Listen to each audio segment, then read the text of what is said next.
ازاي اخلي العصافير عندي تبيض؟ لاني انا مشتاق اشوف منكو بيضة. وده موضوع فيديو النهاردة عن العصافير اللي بتتأخر في وضع البيض، وانت بتبقى عايز العصافير تشتغل وتبيض وتجيب زغاليل ونفسك تشوفها بتشتغل.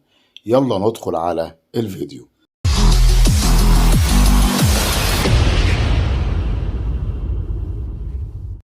السلام عليكم ورحمة الله وبركاته. كلنا بنبقى عندنا العصافير وبنبقى نفسنا ان احنا نشوف منها بيضة، حتى لو انت مش بتتاجر فيهم.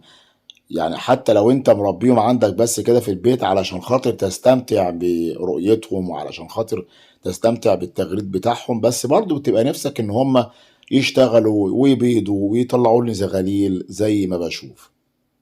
قبل ما ابدا الفيديو بتمنى من حضراتكم الاشتراك في القناه، تفعيل زر الجرس علشان يوصلكم مني ان شاء الله كل جديد. العصافير يا جماعه بيجي وقت عليها ان هي بتريح، يعني بتكون عنقود البيض بداخلها، ده بالنسبه طبعا للانثى.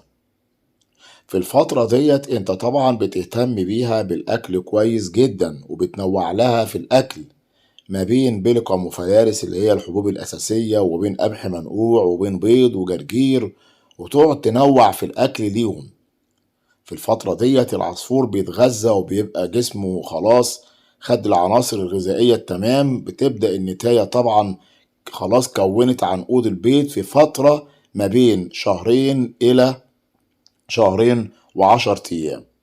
بعدها بتبدأ النتاية تبيض.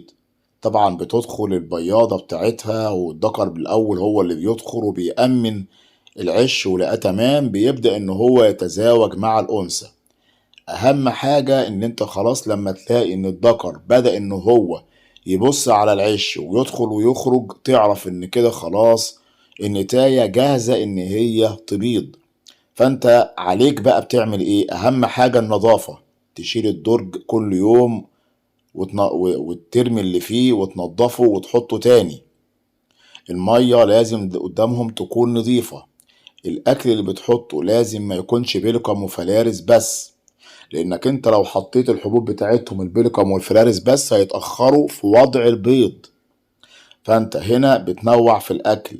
أهم حاجة البيض المسلوق دايما يكون قدامهم على الأقل 3 مرات في الأسبوع، والبيضة ما تكونش نص سوا. اهم حاجة تكون البيضة مسلوقة كويس جدا، تهرسها كويس قوي، وبعد كده بتقدمها للعصافير. لو حبيت تحط عليها نص معلقة من البقسماط مفيش مانع عادي. حطيت البيضة هرستها وحطيتها برضه قدامهم على حسب ما بتعودهم.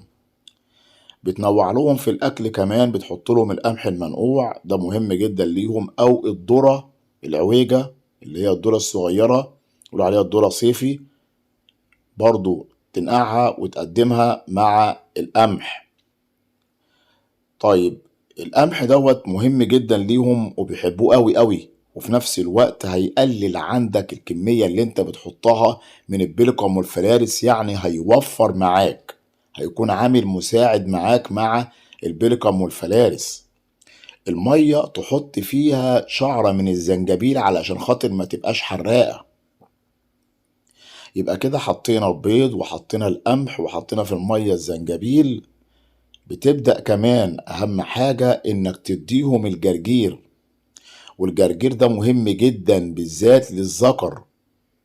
الجرجير برضو من مرتين لثلاث مرات في الأسبوع، وما تكترش فيه علشان خاطر ما يجيلهمش إسهال. طيب الجرجير بتحطه ازاي؟ هما 3 4 ورقات بس، بتحطهم برضو 3 4 مرات في الأسبوع. ده مهم جدا ليهم. ولو سلام بقى كمان لو حطيت لهم برسيم. البرسيم لما بتجيبه ما بتحطوش في نفس اليوم، انت بتغسله كويس وبتغطيه عندك في خيشة او قماشة وتسيبه لتاني يوم عشان كمية المية اللي فيه تقل، وتبدأ تقدمه للعصافير. البرسيم بجد يعني مخصب قوي جدا للذكر. كمان كوز الذرة، تحط قدامهم كوز ذرة ني، بيحبوه جدا وبياكلوه، وفي نفس الوقت مادة غذائية ليهم ممتازة. كمان الكوسة تجيب الكوساية نية برضو وتقطعها نصين وتحطها قدام الذكر والنتاية. كمان الجزر. اما الفلفل يعني ما بياكلوش فلفل قوي بالنسبة للكوكتيل. اللي بياكل فلفل قوي وبيدق فيه وبيحبه جدا الروز، وكذلك عصافير الاستراليات البادجي. انما الكوكتيل لا، ما بياكلش فلفل كتير، او على حسب طبعا ما تعودوا، بيبقى برضو محفز قوي ليهم.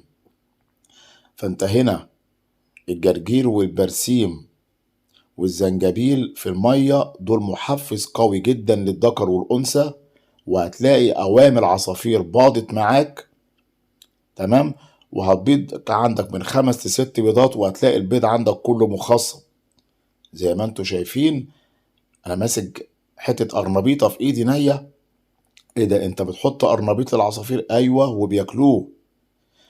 انا بجرب معاهم جميع انواع الاكل طبعا ما عدا الطماطم. يعني بجيب الاكل عندي، ما دام تجيب مثلا اي حاجة عندي في المطبخ اقطع منها واحطها واشوفهم هياكلوها ولا لا. والله لقيتهم كلوها يبقى الحمد لله، وابدا ان انا احط لهم منها بعد كده.